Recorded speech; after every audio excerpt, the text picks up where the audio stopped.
I got an email yesterday from a guy who linked to a video I made years ago and was kind of demanding to know what microphone, cables, preamp, EQ, compression, interface that I used on the signal chain for the vocal that I recorded in that video. It's not an unusual request. I get requests like that a lot. And in my email back and forth with this person, I told him, I think I use this and this and this, but big picture, it doesn't matter. You're asking the wrong question. Because my latest release, which is a song called All in My Head, I recorded on this $130 PreSonus mic, the PX1. I think it's $130, straight into the preamp on my board. Now, I have a nice, $2,000 tube channel strip over here that's great, and I do use it, but I was just in the flow. I was making a song, and things were sounding good, so I just recorded, and I made music, and I do that a lot, and it still sounds great. I still feel that the quality is good because I don't really wrap up the quality in whether this was a $600 mic, a $6,000 mic, or a $130 mic. There's other variables at play that I think are more important. So the reason I bring this up, I get this question all the time, especially on just my videos. Hey man, what do you do to get the vocal in your videos to sound so good? Just the voiceover, like my voice right now. And I'll tell you right now, I'm going into this mic, into the board, and I've got a little bit of EQ.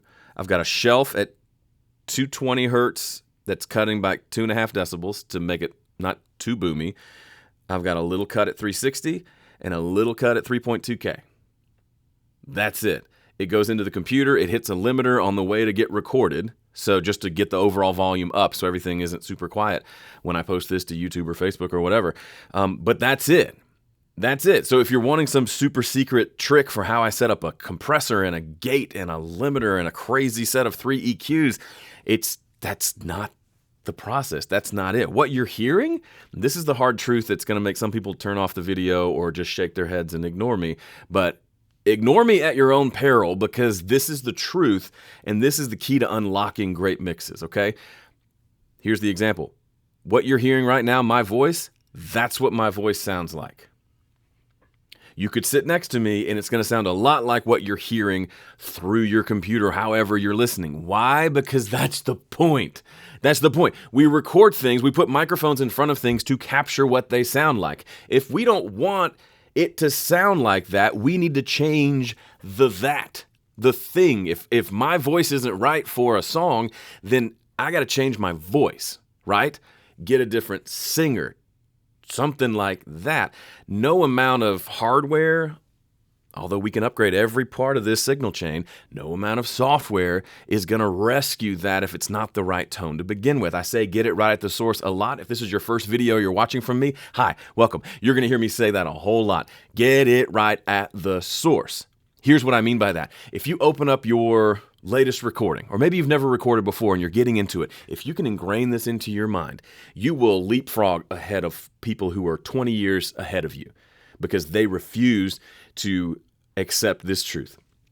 If you can get to a point where you play back your raw tracks before you've added any sort of plugins like EQs and compressors and things like that, if you play back your raw tracks and it sounds good, even great, you're doing your job right. If you play it back and you're like, oh, I got to fix that, I got to fix that, I got to fix that, that's terrible, you haven't done your job in the recording phase. Your recording is not done. You need to redo it or change it or do something, because the raw tracks should sound a whole lot like the final mix. That's the big thing people don't want to admit or realize or accept. If you go and listen to any of my songs that I've released and you remove all the plugins and just listen to the tracks, it sounds like the album. It's going to sound a little different, but it's not night and day different, because I've realized, and I realized this years ago, the recording is what makes the mix sound good. Always and forever, end of story. So that means your source material has to sound great without any stuff on it. Then you just add stuff on it to enhance it and polish it and make everything go together. I do have an example for you. Here is just the other day, Tim and Joel were here. We're working on this EP for our band, which I'm really excited to share with you. Should be out in the next couple months. But this song just feels really cool. And I'm going to play this for you, and I took off all plugins. I've thrown some plugins on here like reverbs and compressors and stuff just for fun because it sounds cool to listen to it through that. But if I remove all those plugins, you can see there's no plugin active here. They're all there, but they're turned off. Listen to the way the tracks sound. Bet you $1, this is pretty close to how it's going to sound when I finally finish recording, mixing, and mastering this. So take a listen. Keep your distance, keep your distance from me. Push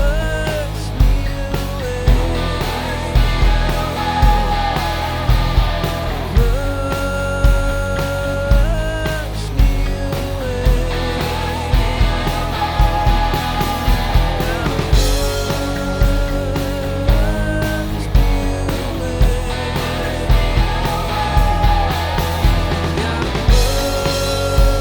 So yeah, there's stuff I'm going to do in the mix to enhance everything. I'm going to want to compress the drums and all that. But this is essentially the drum sound of the album.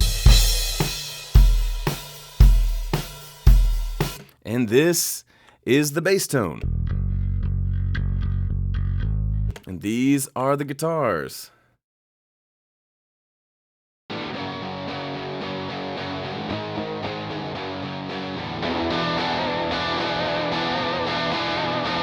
Like, that's the sound. Even these background vocals, we actually recorded it just in the room around an Omni microphone of us just doing gang vocals. You can even hear the bleed from the speakers. push me away. It sounds like we're in a room distant from the mic, and in the mix, it's not even a mix, and just the rough static mix. Sounds kind of distant already. We baked it into the sound. So I don't show this to brag, because that's not the point at all. The point is, all this stuff, we make it so much harder than it needs to be, because the real answer is, hey, that kick drum doesn't sound good. Let's change something, right? Let's move the mic. Let's swap the mic. It's simple things like that. Guitar tone is weird. Let's change it before we press record. Or maybe we press record, we listen back and say, oh, that's not right. We change it. Like, it's not rocket science. We sit in this room, we say, that tone's not it, that's not it, that's it. Let's go. And we just do that over and over again and make sure that what we're recording is what we want to hear on the final album. It is harder work to do, but it's going to make the mixing and mastering process a breeze, because you're starting with good material. Thank you so much for watching and sticking around till the end of this. I've got a free gift for you. It's a guide that you can read probably in one sitting, and specifically about recording and production stuff. So a lot of the ideas of, okay, I understand, get it right at the source. What are some specific strategies that I can use to ensure that I am getting it right at the source? You can read this guide 100% for free. Just go to recordingcheatsheet.com, grab your free copy. Thanks for watching. See ya.